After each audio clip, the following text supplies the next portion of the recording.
Okay, week 11, finishing up the link layer and moving into wireless. Okay, so looking now at multi-protocol label switching, MPLS, and the idea here is to, as far as IP is concerned, take an entire network and make it look like it's one link. So what we have is we have a header. Well, what we see here is in place of the IP header, we put in the MPLS header, which in particular key part here is this label. So it's got it's basically a virtual circuit type approach where the label is going to identify where this particular packet should go. So then it has the label, the quality of service, and the explicit congestion notification, stacking. You can basically use a virtual circuit. MPLS can itself be an MPLS circuit and time to live. And so the way it works is something like this. So assuming we have, in this case, 1, 2, and 3, 4 are all MPLS aware, and we got 2 that aren't, 5 and 6. So if one of these, say, wants to send a message to A, 4 will then receive the message. And we see here it actually has 2 choices. So it can choose to either use the label 10 and send it through 3, or it can assign the label 8 and send it to R2. If it goes to R2, see it has in label 8, the out label will change it to 6 and send it through basically with A. A will then unpack the original, so we had our original datagram is packed as an MPLS datagram by R4, and R1 unpacks the original datagram. Now, the nice thing here is that we have fixed labels, fixed size, so the looking up, we don't need a full IP forwarding table lookup. We can just use the label, so it's a bit faster. We see here also, again, we had possibility of multiple routes. And so, like I said, we can do the virtual networks as well. Right. Now, one of the things we talk about, it's not really a link layer, but I'm just going to fit it here anyway, is the idea of a data center. So, Google, Amazon, etc. Most of these large companies have usually multiple data centers. The book gives an example where it costs us $12 billion a month just to run it, 45% being the machines, 25% for infrastructure, power supplies, etc., cooling, electricity for the machines, networking. Also found one from the Chambers of Commerce. Their example, roughly 400 by 400 feet building, so 165,000 square feet. They estimate over $200 million to build it, and $18 million a year to run it, of which roughly $7.5 million is power, both to run the machines and for cooling. $2.8 million for your staff, $1 million for taxes and insurance, and another $7.3 million for maintenance, etc. So these things are expensive. And so what we have here, the various parts, is we have the individual, what we call rack, which holds the machines. And each of these, inside there, you're going to have a blade. So a blade, basically think of a one computer. I mean, you've got the CPU, you've got memory, disks, it's all put there, we call it a blade.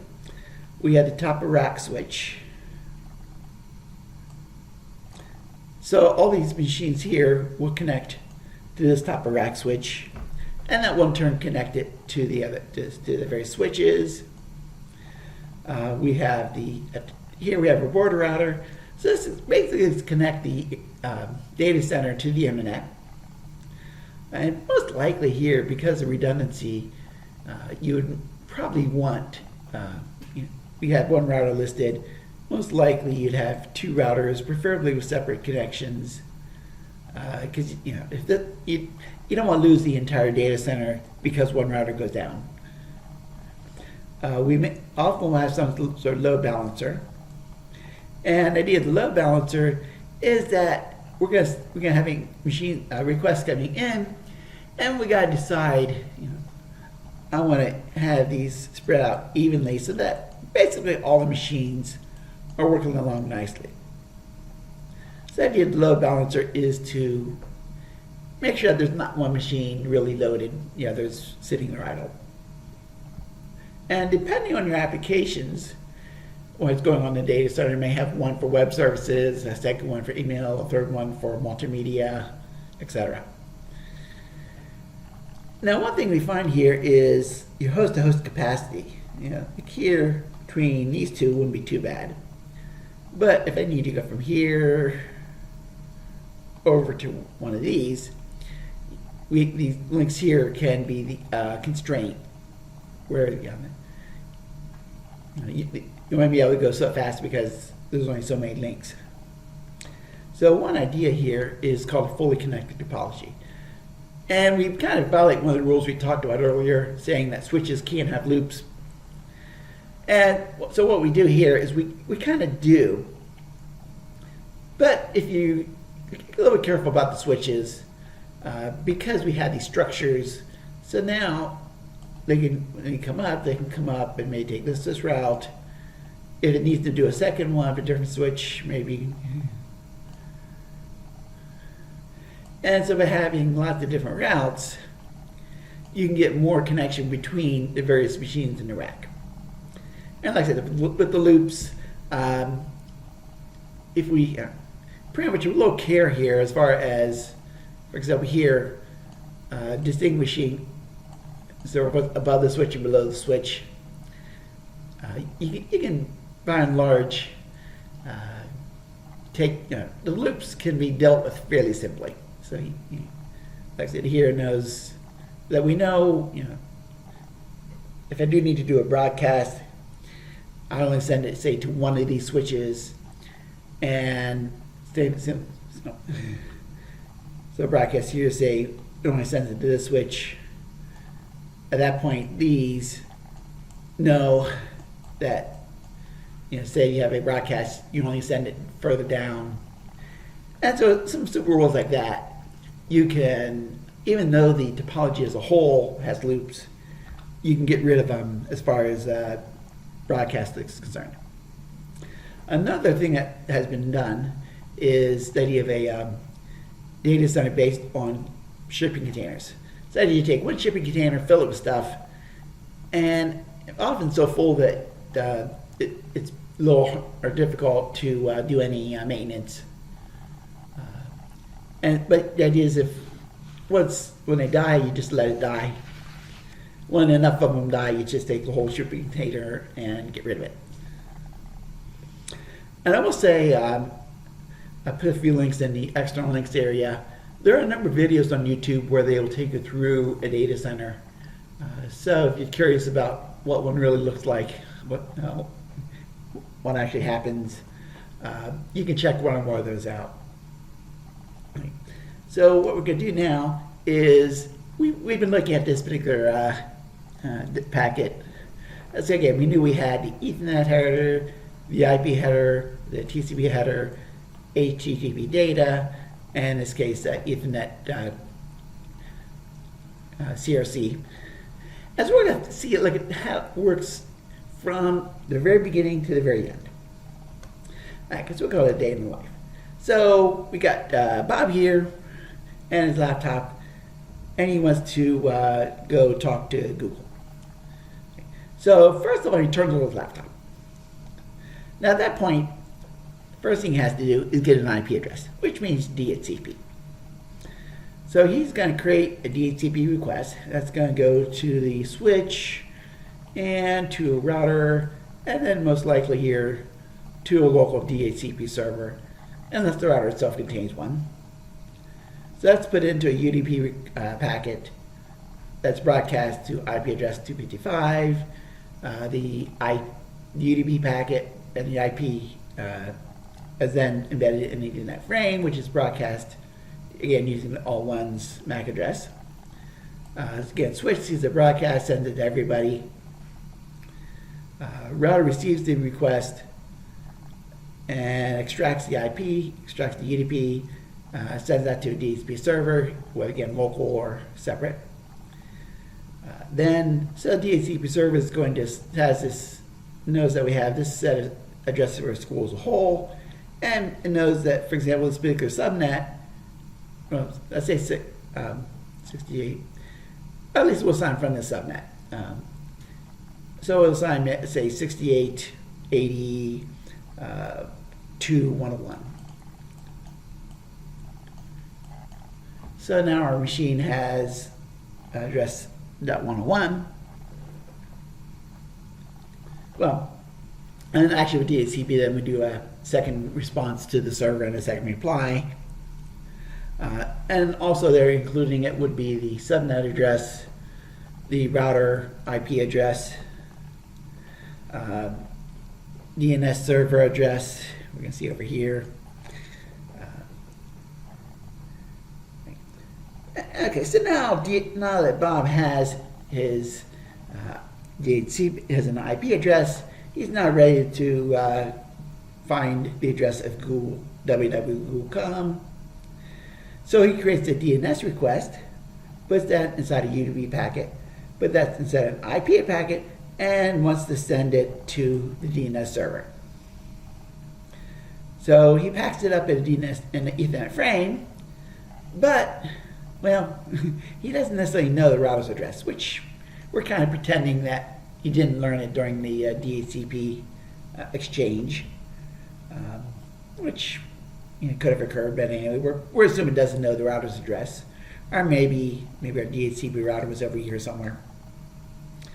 So anyway, he needs to use ARP to get the router's DHCP address. So it creates ARP request for our gateway router. So we're going to assume this is .1. So it sends out ARP request for 68.80.2.1. And again, that switch broadcasts to everybody. It gets to the router. Router recognizes, hey, that's me, and sends back a reply, again updating the ARP tables in the router. And when the reply gets back to Bob, Bob will extract the router's MAC address and add it to his ARP table. So now Bob's ready to take the DNS request. Again, that gets put inside a UDP packet, which gets put inside an IP packet, which puts inside an Ethernet packet, which, now that Bob knows the address, can be forwarded to the router. Router extracts the IP packet, says, that needs to keep going, and sends it to the Comcast router. Comcast router looks at the IP address, and this is, here we're involving RIP, OSPF, potentially BGP. Router looks at it, says, okay, I need to send it to here. And so our DNS request finally gets to the router, or to the DNS server. DNS server looks up the address. So we see here, it's gonna potentially using other routers, other DNS servers, I should say. It will look up the address, see again that 64.233.161.105, puts that in a reply, which then using the same algorithms we used to get it to the server, gets sent back to Bob. So Bob gets a reply saying Google web server is at IP 64.233.169.105. Now Bob is ready to actually fetch the page. So Bob's browser creates the web request. We saw that in our example. Packs that inside an IP address, or sorry, TCP, packs that inside of IP, packs that inside of Ethernet, and ships it off. And again, he already knows the IP and MAC address of the router, so it gets there real easily. Again, using RIP, OSPF, BGP, you get to the Google Comcast router, Google router, and eventually to the Google server. And this one here is going to be actually, again, we're talking TCP, so we're talking with the actually the connection request first. So you get the send the packet with the synchronize the connection packet that arrives. So Google will then reply with the SYNAC.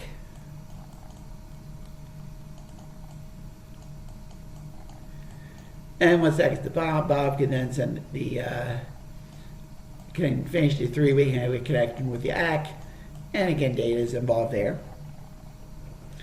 So now we have a connected link between TCP connection between Bob and the Google server. So the Google server can then use that page to send the web page back, fetching the page, or sometimes creating it.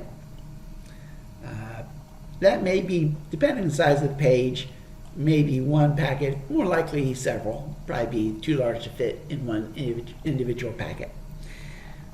So Bob will receive those packets, make sure they're all there, so Bob's TCP, then assembles them back together and sends them up to the browser. Browser then can look at the page, see that there's images typically, either using the same request if we're using persistent connections, or new requests can fetch the page, fetch the images, and the page shows up on the screen. So yes, there's actually quite a bit going on to get a web browser. I mean, we think open, type in address, it happens, but there's a lot going on. All right, moving into chapter 7, wireless. Right now we're at over 5 billion wireless devices. So, over 68% of the world's population have a wireless device. And actually, it turns out there are more devices than people. 112% devices to people ratio. So, an average person has 1.6 subscriptions, active devices. And I think I can think of particularly for business, you may have a business phone and a home phone. So it's I can think my wife has 2 phones. For the Android class, which I teach, I have a couple of phones, one of them has an active subscription. One of them is a the throwaway, the pay as you use it. So if you count that as active, which is not very active, but I have used it. It's 2 for me, and so I'm doing my contribution to keeping that up. And so wireless links, pretty much everywhere. It'd be hard to find I think airports, centers, Walmart, Starbucks. It's almost hard not to find a place that has wireless available. So we had the idea of a host. So a host is going to be one device, whether could be a smartphone, could be a laptop, could be let's say a thermostat, something that will connect. And note here that wireless does not necessarily mean mobile. So that, like I've seen the security cameras, that rather than running cables, they just use wireless links. So you can have a wireless link for something that never moves. So again, the link itself is the connection between the host and the device, or we call base station. So your base station being your wireless modem, or say in a cell phone example, your cell phone tower. Typically the wireless, the base station is connected to a wired network. And so we can see here some sample standards. So we have based on looking at data rate and distance. Not surprisingly, your most of your Wi-Fi standards are designed to be indoor. So we're talking here, 10 to 30 meters, so maybe up to 100 feet. So it's designed to be enough to handle a house, although if you have a large house, you may have to sometimes have to be careful where you put the base station. The curious thing, one thing with Wi-Fi here, is point to point. You start doing directional antennas and you can cover significant distances. And then here we have some of the various cell phone standards, which, not surprisingly, are built with much larger ranges in mind, although not quite as much distance here. And this one here, 802.15 is Bluetooth. So we're not as fast, and Bluetooth we see is designed for small distances. Now we can structure them in a couple of different ways. Infrastructure mode says I am talking to a tower. So I've got my device here, talking to a tower, and the tower is connected to a wired network. And then we have ad hoc.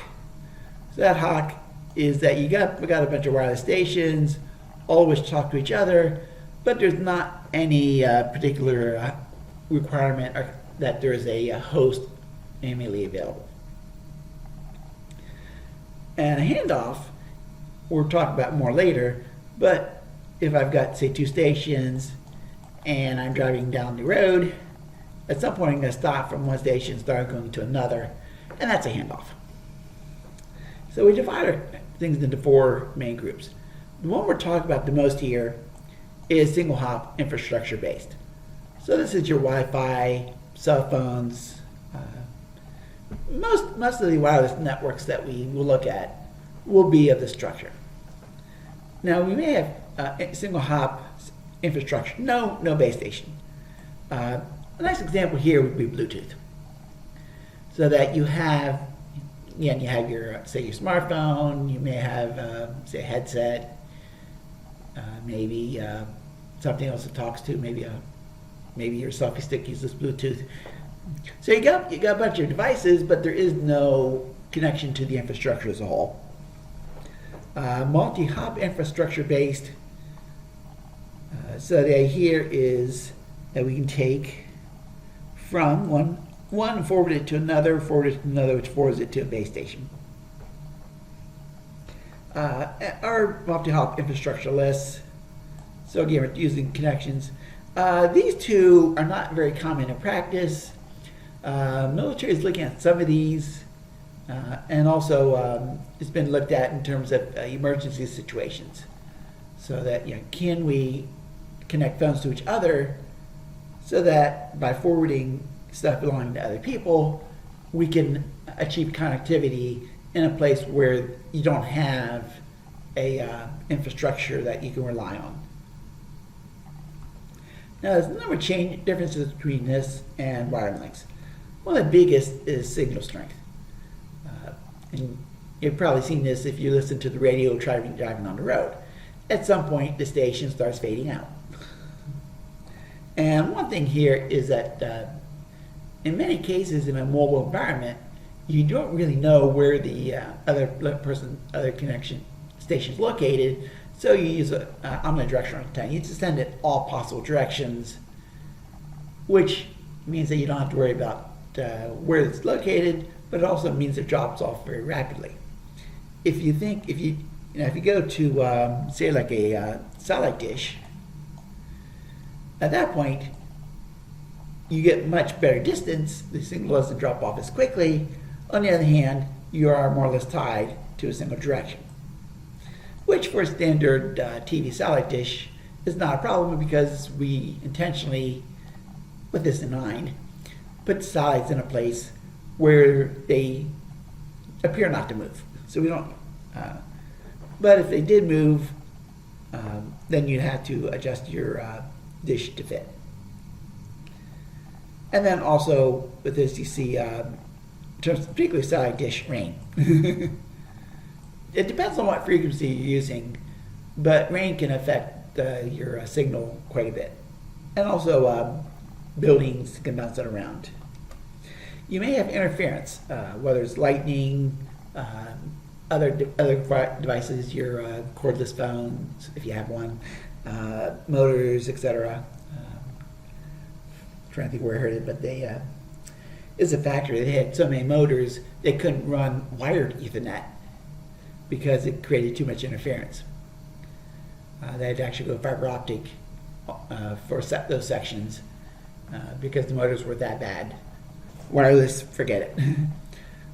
In cities, especially multipath. The study is you got your building,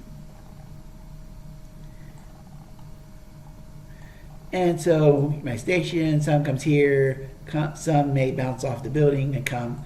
So now I'm getting copies of the same signal, but slightly different times. So the phone has to be able to, so it's going to make it harder to communicate. And we measure this as signal to noise ratio, or SSR. And so the idea here is we definitely typically doing what's called decibels. So we're giving basically the ratio of the signal to the noise. And typically, the higher the signal to noise ratio, the better your signal, the faster you can communicate. You also get the idea of the bit error rate. How often is one particular bit wrong? So how often are we going to get corrupted packets? And as you can see, typically, as our signal noise ratio gets better, our bit error rate will drop. And so that also typically means that I can think about using higher bit rates. So typically, the higher the bit rate, the more sensitive it is to noise. Let's say here, so if I've got signal noise ratio of, so that, you know, if I have a better bit rate, bit error rate, I can switch to a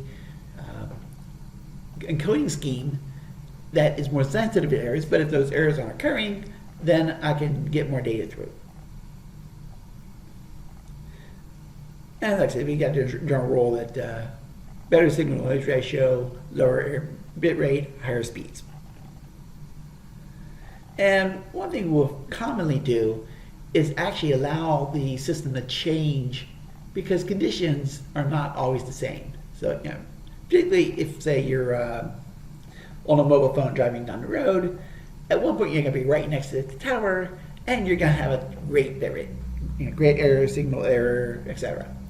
You get down the road, you're going to get further and further from the tower, your signal noise ratio will tend to drop, so you may have to change your bit rate, your encoding technique, to handle the lower signal noise ratio and higher bit rate, bit errors. And also with wireless devices have what's called the hidden terminal problem. So the idea here is that A, B, and C want to communicate, particularly A and B, particularly, so assume here B is our base station. So A and C both want to talk to the base station, but they can't see each other. So A may know that C exists, but it doesn't know when C is talking. And we'll come back to that later. Now I'm going to mention here one way of handling wireless. We talked about time division multiplexing, frequency division multiplexing. Those are both used. This one is one that's used in some cell phone techniques. And the idea is rather than trying to make sure that only one can talk at a time, is we allow them to talk simultaneously and encode it in a way that you can still pick up what happens. So we're going to assume here we've got two senders. Well, we're going to start with one sender. So one sender, what you have is we have this code. So we'll call it chipping rate. So the code is going to consist of some number of bits. And the examples I'm using here, they're all going to be 8 bits. And what you do is multiply, take our data bits as +1 minus 1. Doesn't really matter whether +1 means the regular 0 bit or regular 1 bit, but we just need to encode them as +1 minus 1. Multiply by each of the bits, and that will, so that product then gets sent. Take the next bit, multiply that by our code, and that then becomes, actually I think I did, no. Actually I had this first and that second, but so the idea is you multiply your data bit by the code, and that's what you send. And then the receiver will take that received value, multiply that by the item, average it. and then come out with a +1, or in this case, yeah, +1 and a -1. Now, if we have 2, again, and we're going to assume they're sending simultaneously, is each sender they don't know the other one's there, so they do the ordinary stuff. So they take their data bits, multiply it by their particular code, and send it out. The second sender is going to have a different code, but we'll take the data bits, multiply it by their code, send it out. And we're going to assume here that the signals add together. You can see this particularly if you listen to AM radio and you get right on the verge of their edge of their signal, where you can sort of get half of one station and half of another. That's that sort of thing that we're talking about.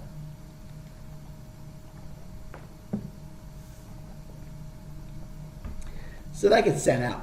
And then when it comes back, the receiver, in this case, the receiver wants to get the data from sender 1. So it uses the code that it knows has been assigned to sender 1, multiplies that by the received signal, treats it the same as if there's only one sender, and in this case actually comes up with the correct answer.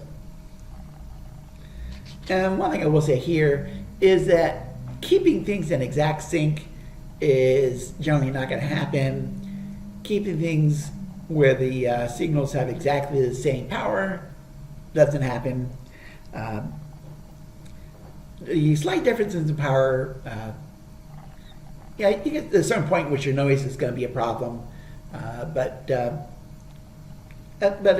assuming your overall noise is not a problem, having one signal be more powerful than the other is not a problem. Now I'm going to do a little example here with 4 senders. And I'm going to assume here that each sender has 4 bits of data to send, but I'm still going to use the 8-bit codes.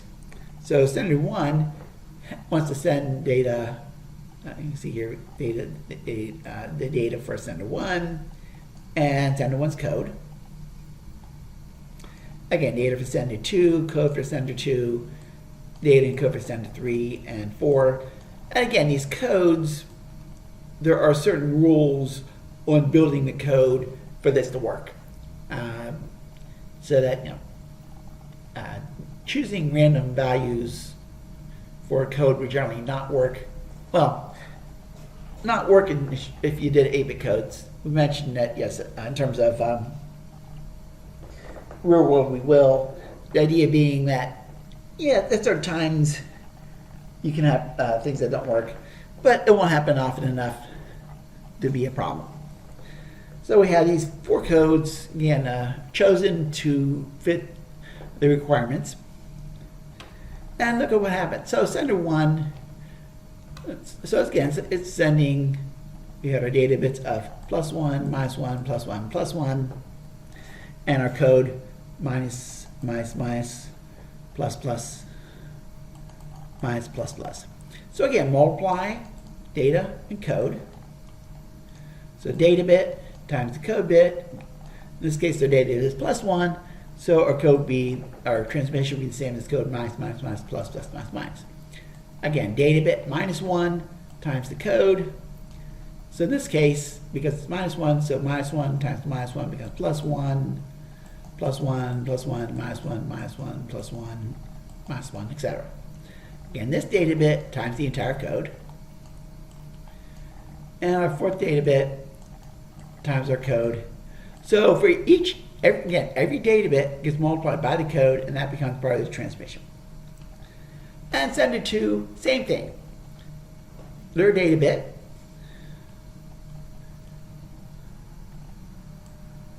the code they're sending, and then what gets sent. Again, same thing. Data times each of the code bits becomes the transmission. Next data bit, that data bit times each code bit gets transmitted. Next data bit times the code becomes transmitted, and again, the 4th data bit times the code becomes the transmission. Sender 3, again, we got different code, but the same idea. Again, each data bit times the code becomes the transmission. Again, data times code, data times code, data times code. And again, send it 4, data times code, data times code, data times code, data times code. Now let's see what happens when they all combine and get to the receiver. So let's assume, so we have, again, we're going to assume that everything's exact same power and exactly synchronized. So we have our signals from sender 1, sender 2, sender 3, sender 4, and we assume they adding together. So look at here, so here's would be minus 1, plus 1, plus 1, minus 1, so we get a 0. Minus 1, plus 1, minus 1, plus 1, another 0, minus 1, minus 1, plus 1, minus 1 becomes minus 2. Then another minus 1, plus 1, plus 1, minus 1. Minus 1 gives us a 0. Plus, minus, minus, minus, minus 1. Minus, minus, minus, minus gives us minus 4. Plus, minus, plus, plus, plus 1. Plus, plus, plus, minus gives us another plus 1. And we repeat the process. So another 0, 4, minus 2, 0, minus 2, 0, minus 2, minus 2. Minus 2, minus 2, 0, minus 2, 0, minus 2, plus 4, 0. Plus 2, minus 2, 0, plus 2, 0, minus 2, 0, plus 4. So this here at the bottom is what the receiver will pick up. Now what I want to show you is that by using the appropriate codes assigned to each item, each sender, we can still pick up even from all 4 of the signals.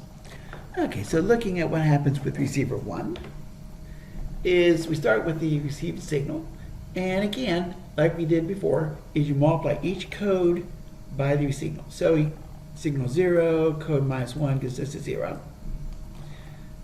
Signal 0, code minus 1 gives us another 0. Signal minus 2, code minus 1 gives us a plus 2. Signal 0, code plus 1 gives us 0. Signal minus 2, code 1 gives us minus 2. Signal minus 4 times code minus 1 equals plus 4. Plus 2 times code plus 1 gives us plus 2. And plus 2 times code 1 gives us plus 2. So you get plus 2, 0, 0, plus 2, 0, minus 2, plus 2, plus 4, plus 2, plus 2, which gives us, added together, you get plus 8. Our signal size was 8, so we get a plus 1. Repeating for the next bit, 0 times minus 1 gives us 0. Plus 4 times minus 1 gives us minus 4. Minus 2 times 1 gives us a plus 2. 0 times 1 gives us 0. Minus 2 times plus 1 gives us another minus 2. 0 times minus 1 gives us 0. Minus 2 times 1 plus 1 gives us minus 2. Minus 2 times plus 1 gives us minus 2. So minus 8, again, divided by 8 gives us minus 1, which is indeed that proper data bit. Again, minus 2 times 1 minus 1 gives us plus 2. Minus 2 plus 1 minus 1 plus 2. 0 minus 1, 0. Minus 2 plus 1 minus 2. Minus 2 plus 1, 0. Minus 2 minus 1 plus 1. Plus 4 plus 1, 0. 0 plus 1, 0. So 2 plus 2 is 4. Minus 2 is 2. Minus 2 plus 4 plus 8 gives us a plus 8. Divided by 8 gives us a plus 1. And then here, 1 minus 1 gives us plus 2 times minus 1 gives us minus 1. Minus 2 times plus minus 1 gives us plus 2. 0 times minus 2 gives us 0. Plus 2 times 1 gives us 0. Gives us 2, I mean. 0 times plus 2 gives us 0. Minus 2 times minus 1 gives us a plus 2. 0 times 1 gives us 0. And plus 4 times plus 1 gives us plus 4. So again, add them together, plus 8. Divided by 8 gives us plus 1. So looking back, we started with plus 1, minus 1, plus 1, plus 1. So despite having all 4 people sending at once, we picked it up correctly. Okay, next up, signal 2, and won't go through the details, but again, take each code bit, each receive bit times the code, add them together, and the thought process, we get the minus 1, plus 1, minus 1 that we started with. Receiver 3, again, we're taking by, and this really the codes are the key thing here. So signal, multiply code, and add them together. So in this case here, again, get our -1, +1, -1, -1. And for receiver 4, again, with the combination single in the code, +1, +1, +1, -1. So yeah, here we got four people transmitting simultaneously, and yet by using the codes, we can quite easily pick up all 4 individual signals and pick them up simultaneously. Okay, getting started on Wi-Fi. There are a number of different standards. The original one, 802.11a, 802.11b, and then moved on to 11g, and more recently AC. Most of your modern base stations, your wireless modems, DSL modems, often have the wireless built in. A was 5 gigahertz range at 54 megabits per second. B used a more common 2.4 gigahertz frequency. It only going to 11 megabits per second, but the frequency was generally more available. G, they stayed at 2.4 gigahertz, we got it up to 54 megahertz, and can use either 2.4 or 5 to get up to over 400. And with AC, you're at 5 gigahertz and you get over 1,000 megabits per second. A couple changes when they went to what they call multiple input, multiple output antennas. So the Wi-Fi will actually have 2 or more antennas, and you can. Well, one thing is you can use multiple channels, and then also they also allow that if I have a bunch of stuff to send to one station, and I can send it as a single large super frame. So yeah, I print more accurately. You can send it back to back with no spacing between them. Which means, so by not having that gap and not having to worry about the responses between them, you can save time. With AC, your channels get wider. Again, you get the multiple antennas that we can make them semi-directional. So by carefully using, it's more of a electronics thing, but if you carefully control the signal to each antenna, you can arrange multiple antennas so that they appear to be a single antenna that's directional. So it'll try to track where you are direction-wise and send the signal in your direction and get you more distance. Better support in realizing we have a lot of battery-powered devices, so it allows them to reduce power. And then also it does a certain amount of forward error correction so that we will include some extra bits to try to avoid retransmissions. And like I said, if you're doing directional antennas with Wi-Fi, you can cover a substantial distance. I saw an article once, they had a little USB Wi-Fi device, put it in the basically a metal pan, like a dish. I think they used a spaghetti strainer, something like that.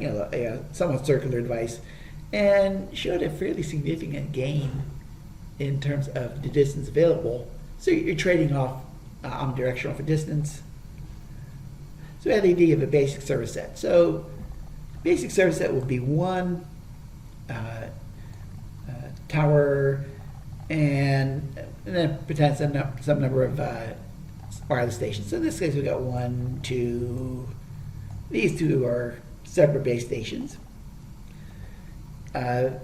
Then you have a service set identifier, SSID, and this is your public network name. And particularly if you have a wireless at home, you probably, you may have set it up yourself. If you did, you may have changed the SSID to something meaningful. A lot of people just stay with whatever it was when it came from your ISP. And again, each wireless device has a 48-bit MAC address. It is possible to hide the name. This will help a little bit security-wise, in that curious people won't see the name. When I go into my smartphone and say I want to connect to a wireless network, it doesn't show up. That being said, your real serious hackers can just listen in on everything and they'll get the SSID quick enough. So it helps, but not a whole lot. And then we have the channels, and particularly with 802.11a, or sorry, B, sorry, yeah, B. There's 11 channels, but there's actually some overlap. So not all channels are useful in the same area. Particularly in like an apartment or a dorm situation, probably more the apartment, you can get what's called a jungle. So that I have my Wi-Fi, neighbor has their Wi-Fi, person downstairs has their Wi-Fi. So you can have a whole pile of different Wi-Fi signals that you can pick up. Even where I live out in a subdivision, there's about 3 or 4 signals that show up strong enough to be picked up. So you can get multiple items. Associate is when, as a wireless station, you agree to make a connection with the access point. And so what happens, the access point sends a beacon frame. We're going to see what the beacon frame looks like here shortly.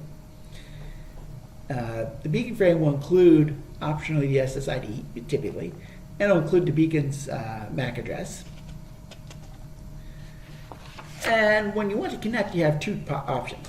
One is called passive scanning. The idea is you simply sit there and listen and see what signals show up. And within 30 seconds to a minute, you can have a pretty good idea of the various Wi-Fi connections that are available. The other is called active scanning. So what you do there is you transmit a request asking the access points to identify themselves. And then, so that obviously works much quicker.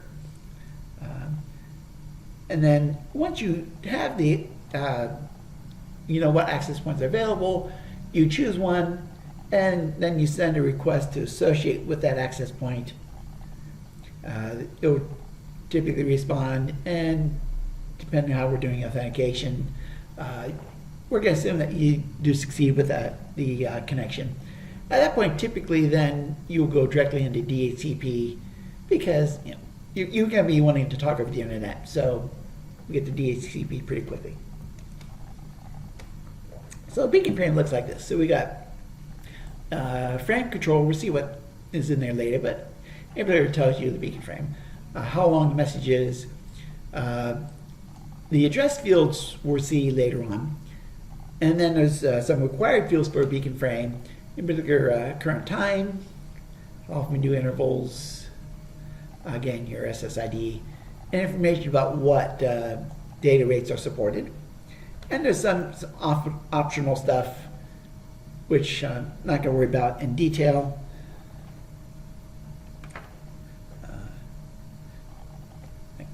So to authenticate, there's a couple. One, with WPA2 pre-shared key, WPA Wi-Fi protected access pre-shared key, this is what you typically have at home. So the idea is your access point here has a key, and then to connect to it, you have to provide a corresponding key to your wireless device, and then it will be able to talk to the system. Enterprise would be more like connecting here at Eastern. So what happens now is we have the access point, and we still have a device, but what happens here is I type, instead of having a single key for a particular access point, I use here at Eastern my regular, my EKU email e-key. So there you send it to access point then sends it to a central server verifies everything, and then assuming you type the correct password, then it can then send it back to the access point, which then can then say you're authenticated and communicate. Nice thing here with the enterprise system is that you don't have to have a single shared key.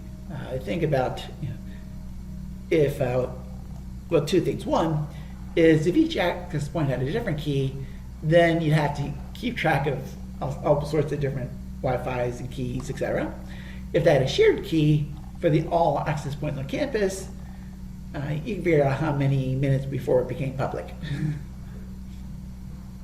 But with the enterprise system, then each user can have their own separate password, and yet we see here that administration-wise, when you set up an access point, you've got at one point you got to set up your link to the central authorization server. At that point, most of the administration goes away. So it allows you a combination of a lot of flexibility. Different users can have different passwords without a massive amount of overhead.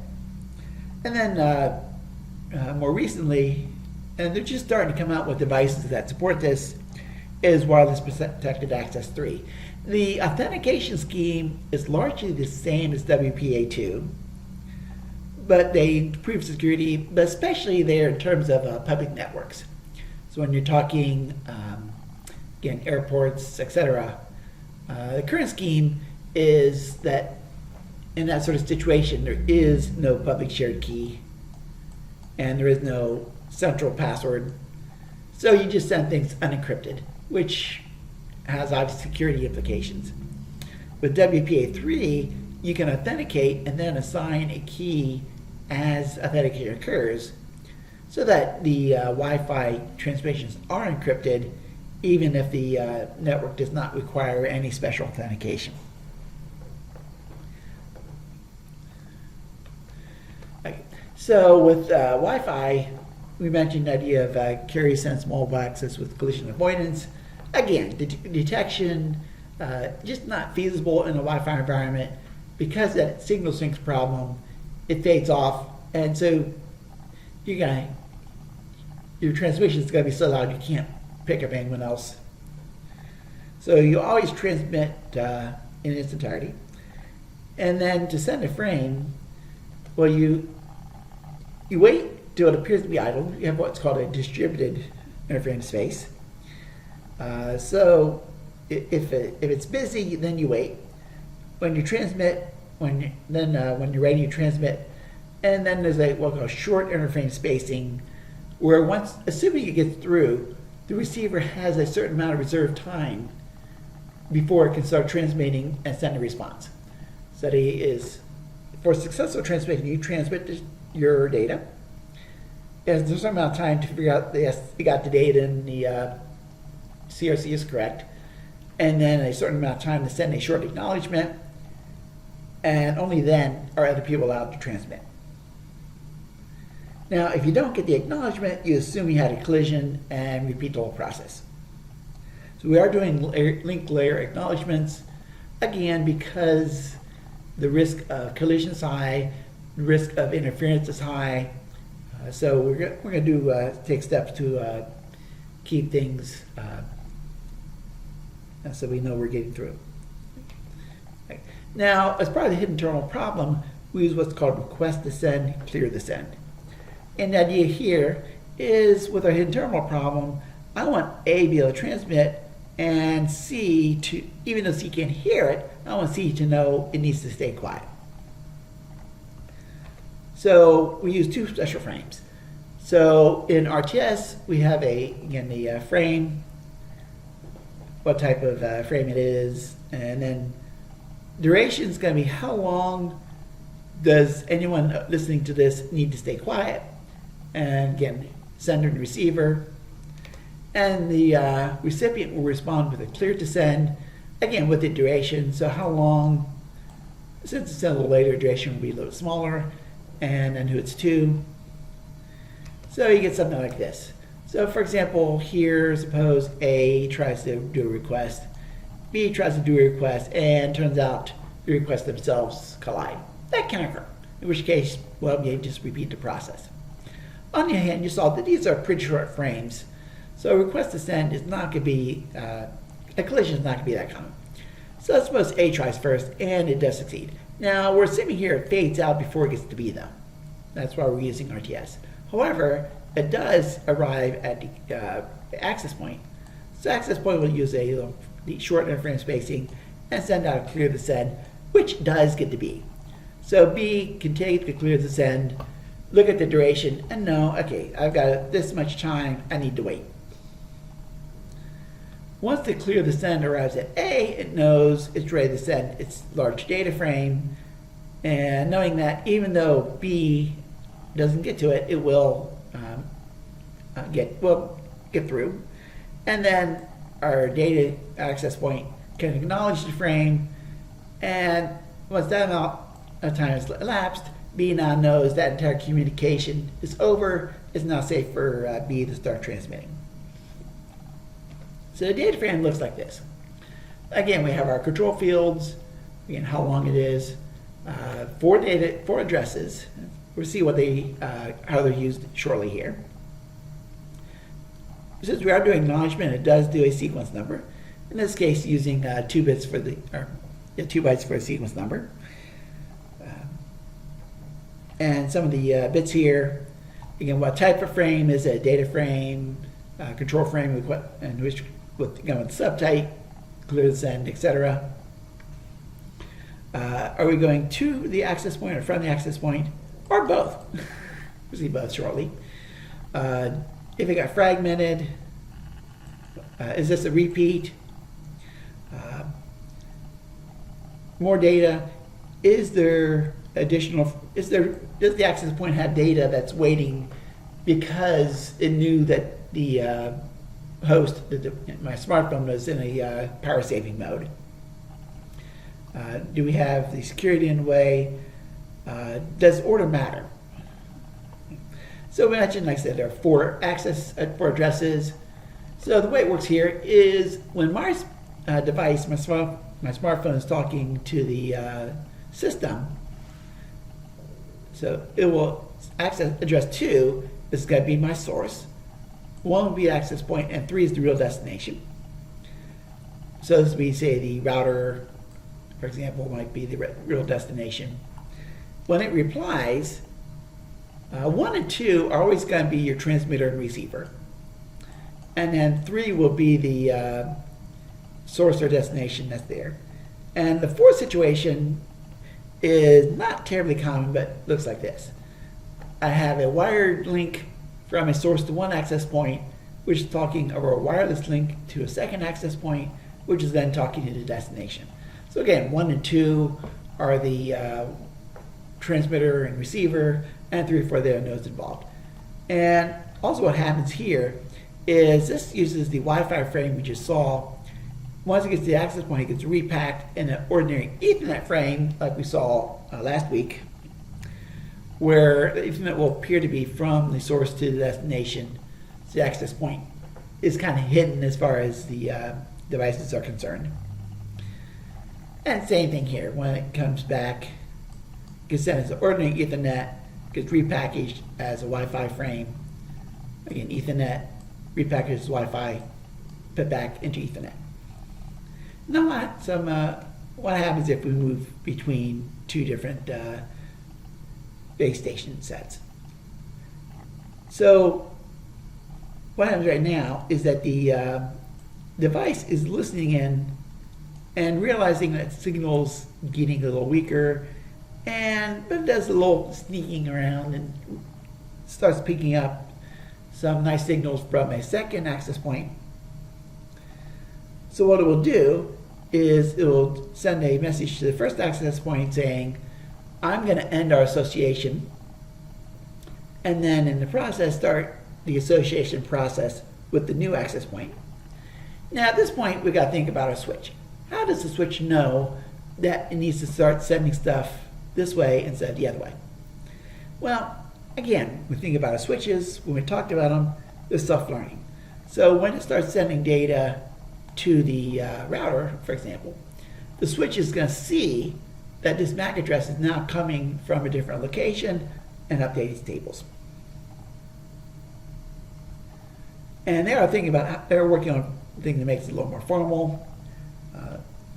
But right now you just do the switch and it seems to work pretty fine. We mentioned the idea of rate adaptation. So again, you look at the channel conditions, signal strength, noise, etc.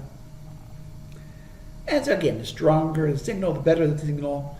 You can go to data encoding techniques that will allow you to send data faster. And as your connection gets worse, we slow down to slower but more reliable. Again, we saw in the Wi-Fi frame power, so that we can have things say, all right, I don't want to spend a lot of time keeping my radio on, in order to preserve the battery, I'd like to turn it off. So what you can do is, when you're ready, as they say, a smartphone to go take a nap, so to speak, you can send a frame to the access point saying, wake me, hold things for 10 seconds, and then I'll wake back up. So then go back, and then after that 10 seconds, it can wake up, listen to the access point, see if there's anything happening. If there's any data, it can then tell the access point, yes, I'm awake, send me the data. If not, it can just say, okay, I'm going to sleep for 10 seconds. So, you can spend 90, 95%, 99% of the time with the radio off, saving power, and turn it on often enough to keep track if there's anything it needs to know about. And then, so at that point, you can maintain your connection without using a lot of battery. Now, if I'm, say, listening to streaming audio, I probably will have to keep the radio on most of the time anyway. But we can save power a lot when we can. We have Bluetooth, very, very common nowadays. Name actually comes from a 10th century king, Harold Bluetooth, or Bluetooth. And the Bluetooth logo is actually based on the runes representing the initials of Harold Bluetooth. So like I said, formalized earlier, it's formalized as 802.15. And now you hear short range, low power, low cost. So your speed, you have to 4 megabits per second. It's not designed for high-speed data. If you need high-speed data, you switch to Wi-Fi. But short range, and again, you get ideas to replace cables. So again, think about, say, your phone, and you want to have, say, a headset. Well, I can tell you from experience that if I run a cable from my phone into earbuds, and this is typically when I'm mowing the yard, I've got enough trees in the yard that there's a pretty good chance that at some point the tree's going to come by, take my earphones off and my cable, and suddenly I've got stuff all over the place. But with Bluetooth, now I don't have that physical connection, so if the tree does take my headphones off, the phone itself is not physically affected. It is what's called frequency hopping spread spectrum. So we're using, again, assuming they have multiple people in the same area, each wants their own little Bluetooth network. So you switch between channels, and this is actually it's kind of curious on a little history here. There's actually a patent in the, during World War II or shortly after, by an actress, Hedy Lamarr, and I'm trying to think who she worked with. So yes, we think of, so we have a very, very smart actress. Unfortunately for her, didn't really become practical until the rise of the microelectronics. By then the patent expired, but still nice to know. And it creates, like I said, it's an ad hoc network, so there is no infrastructure. The idea is you have a master device, typically your smartphone, and one or more slave devices, say your Bluetooth headphones, and depending on how many devices you can have what are called parked devices. The rule is you can have up to 8 master and slave devices, and everything else is a parked device. And admittedly, 7 slaves is usually enough to handle most common situations, but it can handle up to 255 of the devices with parked devices. Another one which is similar in concept, I haven't really seen a whole lot of this, is called Zigbee, IEEE 802.15.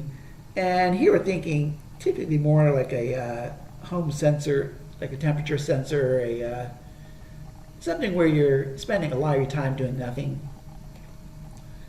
That's what it does is you have, your data rate can be 20 up to 250 kilobits per second. It can handle star or peer-to-peer arrangement.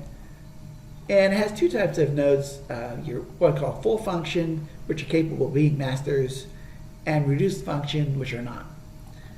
But in a typical network, say I'm doing it, say, for a wireless home security system, my central system would be a master, and most of my sensors would probably be the reduced function slaves.